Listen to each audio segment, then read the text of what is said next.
Para sahabat, DPR RI sudah melakukan rapat paripurna memutuskan revisi Undang-Undang Desa.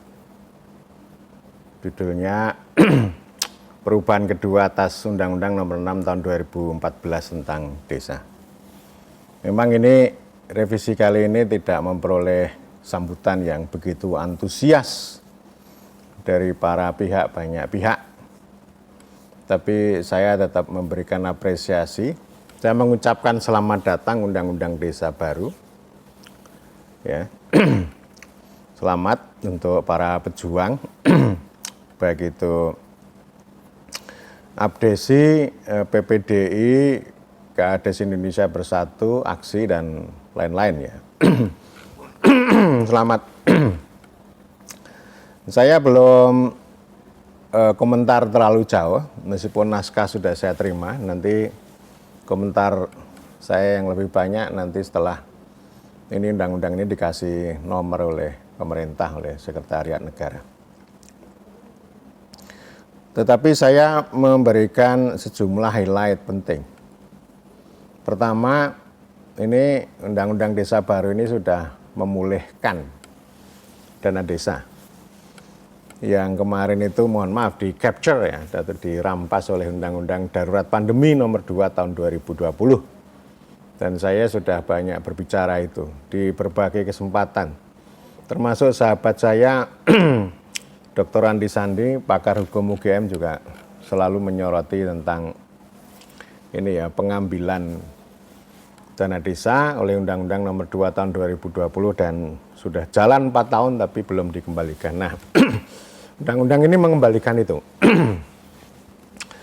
Kemudian yang kedua, ini ada sesuatu yang menarik juga, bahwa desa di kawasan konservasi dan sebagainya itu nanti punya hak ya, punya istilahnya ya, dapat insentif atau semacam itu, karena desa nanti akan terlibat, karena selama ini desa itu hanya disurah-suruh ya.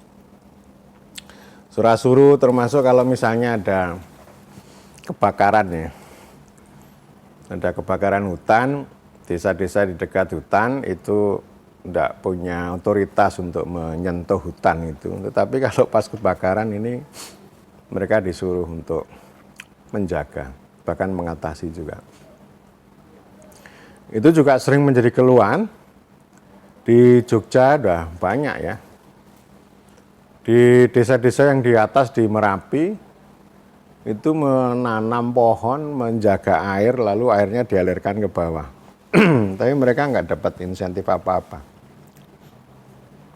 Jadi ini di dalam Undang-Undang Desa baru diperhatikan. Kemudian yang ketiga, saya belum mencermati terlalu detail, ini soal aspirasi ya, dari kepala desa dan perangkat. Saya memperhatikan para perangkat desa ini protes ya. Jadi Undang-Undang Desa baru ini diskriminasi terhadap perangkat desa. Sembari mereka mengatakan bahwa kepala desa menang banyak. Dengan 8 tahun itu menang banyak. Dan saya membaca ada ketentuan peralihan ya. Bagi yang sudah menjabat 2 kali, nanti masih bisa diperpanjang 2 kali 2 tahun. Dan masih bisa nyalon lagi 1 kali. Jadi artinya 6, 8, 8. Tapi kalau yang menjabat 1 kali ditambah 2 tahun 8 dan hanya bisa nambah lagi 8 tahun, 1 kali lagi. Mudah-mudahan poin ini tidak di GR dan dibatalkan oleh Mahkamah Konstitusi, karena kewajibannya kalau sudah menjabat 2 kali ya berarti tidak bisa lagi ya. Meskipun nanti ini ya, soal poin itu, open legal policy ini nggak ada masalah, 8 tahun ini nggak ada masalah. Dan ini memang sudah banyak kritik ya. Jadi ada tahta dan dananya nggak seberapa. Nah biasanya kalau soal jabatan kekuasaan, kewenangan kepala desa ini lebih banyak orang mencaci maki.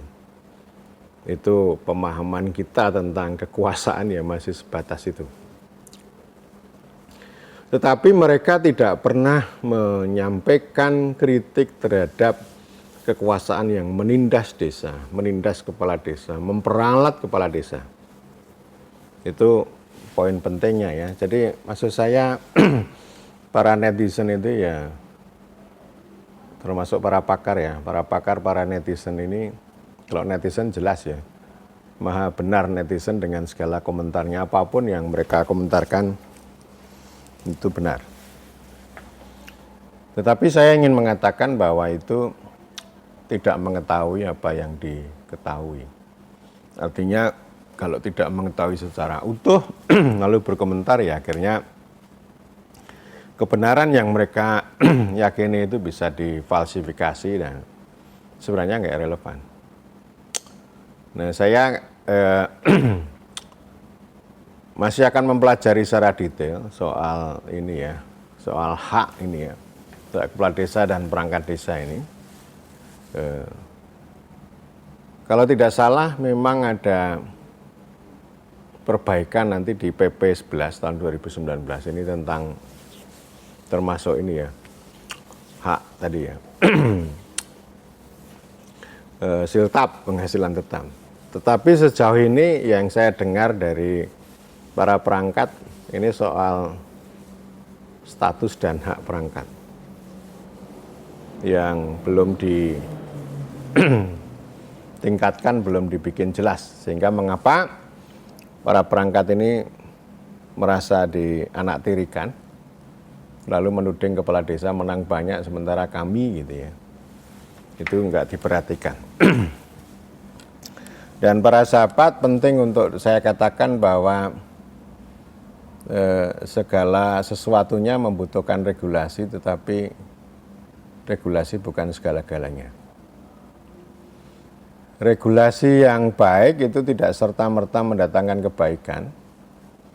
Regulasi yang buruk itu dengan serta-merta mendatangkan keburukan.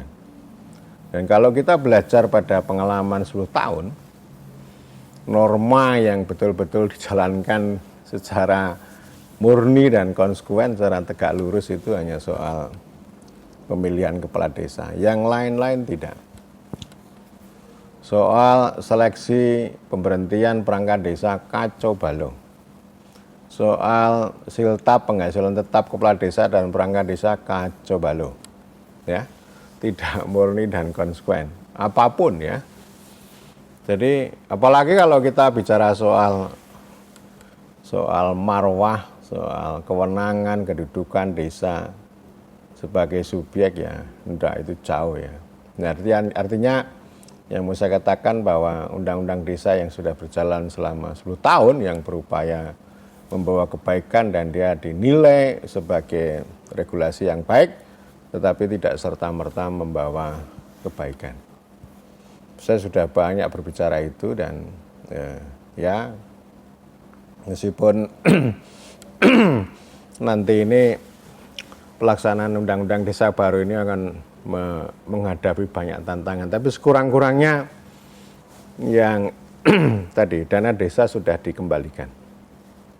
Ya, ya nanti akan terjadi biasanya benturan kan.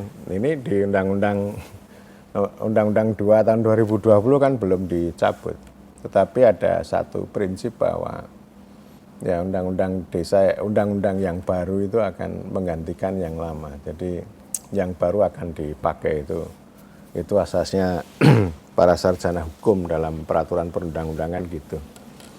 Yang lama itu ini akan digantikan. Saya kira begitu, nanti lain kali akan saya kupas satu persatu.